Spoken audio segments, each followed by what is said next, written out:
Good afternoon, my name is Samuel Hui, and today I'll be going over how to do parts 1, 3, and 4 of part 2 of question 3, which are parts that I did not get any points on because I did not know how to do them. So, for context of this problem, we are told that a particle travels counterclockwise along the circle x squared plus y squared equals 169. We are also told that the particle starts at negative 5, 12 at t equals 0. The speed of the particle is 15 meters per second at t equals 0, and that the particle slows down at a rate of 3 meters per second squared between 0 and 5 for t. And so the parts are asking for one dot product each, with the vectors being relative to the origin of the circle. One asks for the dot product of the displacement of the particle and the acceleration of the particle when t equals 0. 3 asks for the dot product between the particle's velocity and acceleration when t equals 4, and the same thing for 4 except t. The same thing for 4 as 3 except t equals 6. So, since the particle is let's look at one first, actually, before I say anything. So, we know that the displacement of the particle will be the radius of a circle, no matter what, if we're talking about the displacement of the particle relative to the origin. So, R0 would just be R. We also know that the acceleration of anything moving in circular motion like that particle is just v squared over r. But since the particle is slowing down, the acceleration is negative. And we see that the radii cancel out, and we're left with negative v squared. And since we're looking for when t equals 0,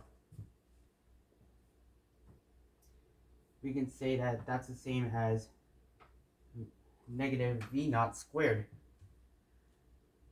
Plug that in, and we're left with negative 225 meters squared over second squared, and that's part 1. Part 3 is different because this time we're looking for a velocity and not a displacement at a different time at t equals 4.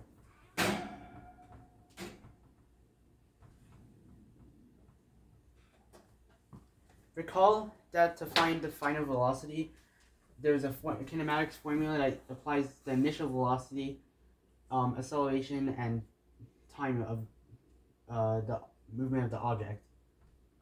This is the formula.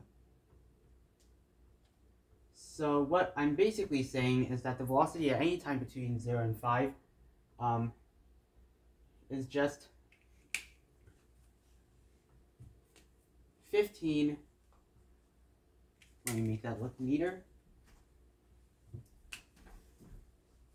minus 3t after applying that formula. So we can find this for t equals 4, and we're left with 3 meters per second. Since the acceleration is negative 3 meters per second squared for any given time between 0 and 5, and t is equal to 4, we're just left with this, which just evaluates to negative 9 meters squared over seconds cubed. And that's part 3. Part 4 is the same ordeal, except t is equal to 6.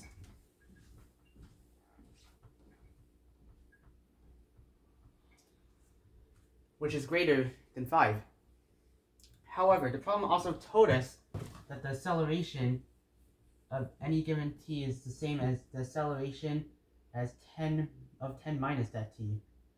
So, which means that if the time is equal to 6, that's just the same acceleration as when the time is equal to 4. Finding the velocity requires us to use the same method we used for the last problem, so that's not really that much different. So plugging in 6 for t for the velocity of the particle, we get that the velocity of the particle is just negative 3 meters per second. This is what we end up getting as a result. And our final answer for part 4 is 9, positive 9 that is, meters squared over seconds cubed, and that is our final answer for part 4. There you have it. Thank you for watching and have a good day.